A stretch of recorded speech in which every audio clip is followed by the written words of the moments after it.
So I know you've signed the GFANZ, which is the Mark Carney approach in Glasgow, which is net zero by 2050, but at the same time, you're still financing fossil fuel. So how long will this transition take? Well, the transition is going to take a while, and we're dealing. Let's step back just for 1 second. Climate change and driving a transition to make our world more green is hugely important, hugely important. But I also think at the same point in time, we have to recognize that we're trying to drive very dramatic change and that we need sound government policy, solid action and activity by private sector market participants, significant capital allocation, especially in risk capital that can really drive technological innovation and change, and it's going to take time. And I think there's got to be a lot of dialogue. I went and I sat in a roundtable today with Mike Bloomberg and a bunch of other participants here where we talked about a variety of ideas to try to accelerate it, but I think there's a real agreement that while this is an urgent thing that requires attention, we have to be realistic that we're making drastic change in our systems, our processes, et cetera, and that this is going to take some time. So what does it mean for finance? When is it going to be fully transitioned? And again, if some of these rules are not mandatory, do you worry that they won't have enough teeth? Well, I can't answer the question when it's going to be fully transitioned. And remember that when we talk about this, we can talk about what's going on in the United States, or we can talk about what's going on in the UK, which is where you and I last saw each other.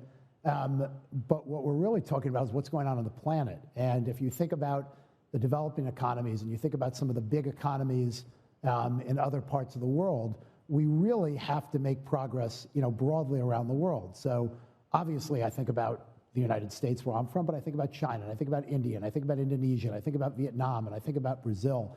I think about the fact that when you look at these big economies and the role they're playing, and they're less developed than maybe we are in some ways in the United States. Not all. China's obviously coming along, but the ability to really solve these problems on a global basis is going to take a long time. Now, finance and banks and other financial players are playing a meaningful role.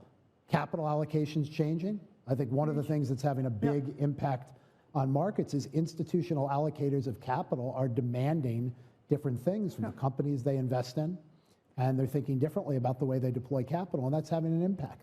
And you've committed, Goldman Sachs has committed $750 billion to sustainable investments. Could you bring that up if everybody else does? We created a framework where we said that over the next decade, we will commit $750 billion to advisory, financing, or investing capital to support a more sustainable planet broadly. And by the way, we define sustainability in a very broad sense. Of course, we talk about climate, but we also talk about inclusive growth. And we have 9 sub-themes that we think are very, very important to make the world broadly more sustainable. In the first year, we did about $156 billion. We track this stuff. We keep track of exactly what we're doing. My guess is over time, if we continue at the pace that we're at, we'll continue to expand that commitment. But that's one of the big ways that we as an organization can have impact is we can direct capital and resources to help companies and institutions drive transition in their business. Yeah. And I think that's our role as an intermediary or a financier. And where's that transition coming from the most? Is it companies? Is it governments that need support? And what part of the world?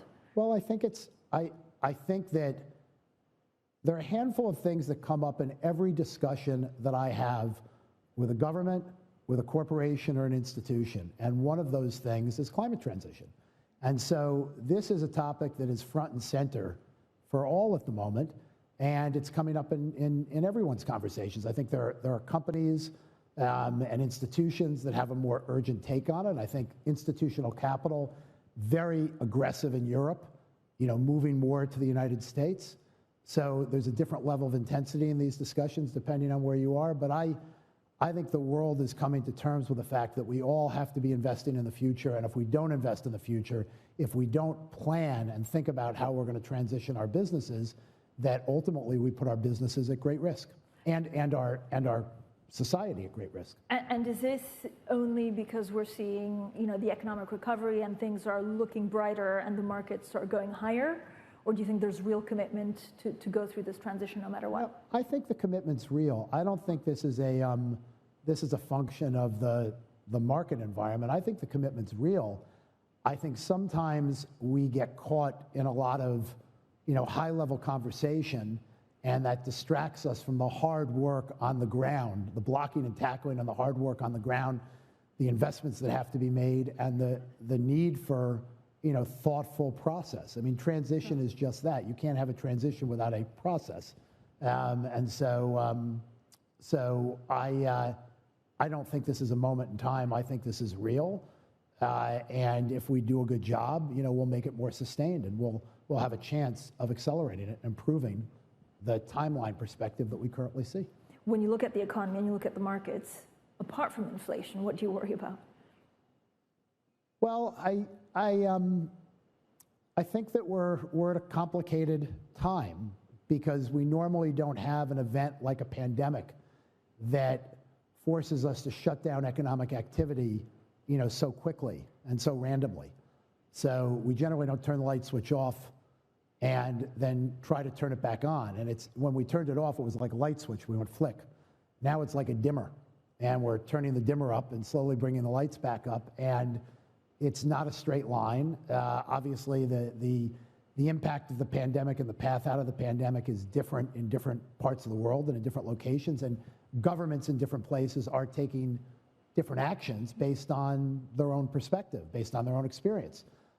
Somebody said to me yesterday, and I think it's very, very fair, if you lived through SARS, you've had a very different point of view about how to mitigate this than if you came from a place that wasn't really affected by SARS. And so I think that we're turning the economic environment back on, but because of this crisis, we've had a massive amount of monetary and fiscal policy all over the world that's having an impact. It's having an impact on asset prices. It's having an impact on inflation, as you mentioned. I think markets generally, when I step back and I think about my 40-year career, there have been periods of time when greed has far outpaced fear. We were in one of those periods of time. And generally speaking, my experience says that those periods are not long-lived. Something will rebalance it and bring a little bit more perspective. Certainly, given that it feels like inflation's rubbing above trend, chances are interest rates will move up. And if interest rates move up, that in and of itself will take some of the exuberance out of certain markets. But are you expecting some kind of taper tantrum from the markets? I'm not a good predictor.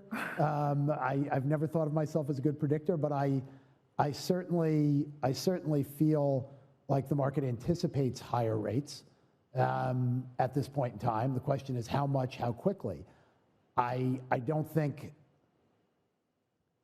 there's a chance that central banks can unwind this massive stimulus in a way that doesn't create some sort of a taper tantrum or some sort of a real shock to markets. But there's also a chance it can't be done that way. And I do think that people, it's been a long time since we operated in an environment where the general trend on interest rates has been higher and the general trend on inflation has been above trend. I got out of school in the early 1980s, and generally we've had the opposite, for that 35 plus years. And so, I do think people don't remember when Paul Volcker raised interest rates by 300 basis points on a Sunday afternoon. So there are a lot of factors that will go into, how this process plays out. It's unclear, but I certainly think that thoughtful market participants are thinking about it. In my conversations with big institutions, they're thinking about it and they're trying to balance the need to participate and have relative performance based on participation, and what happens as we unwind some of this and we rebalance a little bit. So are you telling me that you're worried that markets are too cool about it just because they've made money for the last 10 years? Well, I do think that generally speaking, everyone feels quite smart right now because most of the things that you invest in are going up. That's not the way it normally works. So again, I'm not a great predictor, but my experience tells me this is a moment in time that's probably not a sustainable moment in time. But then it would be what, an economic shock? So away from an inflation monetary policy, what could it be? It could be a change in the perspective of the course of economic activity. It could be some sort of a geopolitical shock. It could be that something goes wrong with respect to our emergence from the pandemic and we have a different set of events that change the perspective. But all of this is based on kind of confidence and a forward view. And, I would say at the moment, the forward view is quite optimistic. If it stays optimistic and central bankers, handle the withdrawal in an appropriate way with the right communication, there's a chance we can do it, in a balanced way. There's a chance something could go wrong. Got to be prepared for both. How do you prepare, actually, for both? Well, you prepare by, thinking about if the world looked differently, how would it affect different assets, and, how would you feel if things were worth less? Yeah. Not worthless, but worth less. And so in that context, we talk to our clients a lot about different scenarios, and, we think a lot about our own balance sheet and, our own propensity for risk as we try to navigate those things. Talk to me a little bit about China. So you're optimistic longer term in China. Do you ever get any pressure from Washington to grow less fast in China? We're very committed to building our business in China, but in the context of the fact that Goldman Sachs operates, globally all over the world, and we serve governments and institutions and corporations all over the world. And given the importance that the important position that China plays economically in the world, you really can't be Goldman Sachs without participating in that. I wouldn't say there's direct pressure on us to change our long-term plans to grow our business in China. Is it possible at some point in time something goes on geopolitically between the U.S. and China, and because we're a U.S. company, there's either pressure or directive for us to do certain things differently? Sure, that's a possibility. But we think about this with a 10, 20, 30-year perspective, not with a next couple of year perspective. And so we're long-term committed to continuing to serve our clients by having the resources and the capabilities in China that allow our clients globally, to participate in markets. Do you worry that your license could be revoked at a moment's notice? Well, we worked for 17 years to get it, and so we've only had it for a few weeks. So I'd like to think we'll hold on to it for more than a few weeks before it'll be revoked. But I think that China, after holding institutions like ours at bay in terms of taking control of our entities in China, I think China wants to grow its capital markets. They want more listing activity in Hong Kong or onshore. And I think the participation of global institutions in their capital markets strengthens their capital markets. And so my guess is they continue to support that, but the world can change. The world can change quite fast. When you look at some of the shocks, and we mentioned some of the shocks as well, when you look at the prospects of China, how much do you want to grow in China, and how difficult is it to access, for example, talent in Hong Kong and to retain talent in Hong Kong because of the quarantines? Well, I think it's important to put it in perspective that while we have a business in China and it's a good-sized business and it's growing, it's actually a very small business in the overall scope of Goldman Sachs. Yeah. But given the economic activity there and the size of the economy, over the next 10, 20 years, it could obviously be a bigger percentage, of the business. And so we'll continue to serve our clients and try to allow it to grow. Talent acquisition is an important part of our business and something I've always been focused on. I think that we're a relatively attractive place for people to come work, to grow, to learn, to build a network, et cetera. We hire a lot of young people into our organization. One of the things I don't think people realize about our organization is that 50% of the people who work in our organization are in their 20s. And so it's a very, very young organization. And one of the reasons for that is because people feel that they can learn a lot, mm-hmm. and they can build a great network, and they can get a great set of experience, and that's an important part of our ecosystem. I would say that we're going through one of those periods where it's more competitive for talent than it is in other periods. Globally? But globally. I do think that, there are some challenges. China, Hong Kong, have a certain approach right now to COVID, and therefore they're relatively closed. This is my first trip to Asia since February of 2020, which would be very unusual. I'd be in Asia, 4 or 5 times a year normally. And I haven't been to Hong Kong or China, and don't expect that I'll be able to go for quite some time. And so, in the context of that, we have a lot of people that work and operate there. Many of them are local Chinese, but many of them hold passports from other parts of the world. And certainly being restricted in terms of leaving or coming back, the family pressures, et cetera, that's not a great dynamic for talent, but we're at a moment in time where we're going to have to navigate that. And that's certainly a headwind for global talent in that part of the world right at this moment. Do you think it'll loosen up? Well, I think ultimately, it should. It'll have to. I don't think it's going to loosen up quickly, meaning in the next couple of months. But I think economically, and it's just one person's view from the outside, when you restrict travel in and out, when you restrict the ability for people to come and visit, engage, for people to leave to go engage around the world, over time, it has an impact on your economic activity. And so, I'm sure that the leaders in China are thinking about that and balancing that based on how, they are, protecting, their population from COVID and executing on their plan. But at some point, I would assume that we'll get to a different place. I just think they're on a different path and a different trajectory based on their facts and circumstances. What are you most excited about at this juncture in time? Well, I continue to be incredibly excited about the amount of innovation that exists in the world, and all the great ideas and all the change that technology and innovation are driving. And by the way, I'm excited about technology and innovation driving change around climate, where we started the conversation. I'm a big believer that we've got to find a path for more risk capital to get into really driving technological change that can help us improve a bunch of the technologies that exist to make our world greener, but we've got to take the cost differential out. And I think we can really make progress. And we can complain about all the things that are wrong, but I'm quite optimistic that we'll do better than people think over some period of time. And this is coming out of what region? And do we see enough partnerships, for example, on green technology between the US and China? Well, I think that this is coming out of a variety of different places where people are trying to innovate. Broadly, I do think that one of the great opportunities for China and the West to cooperate, is around climate and climate technology broadly. I think ultimately, though, governments are going to have to partner with risk capital to try to find ways to accelerate and make more investable, certain unknown technologies. And I'm hopeful that that's something that will continue to progress. But I just think the pace of innovation in the world is only accelerating.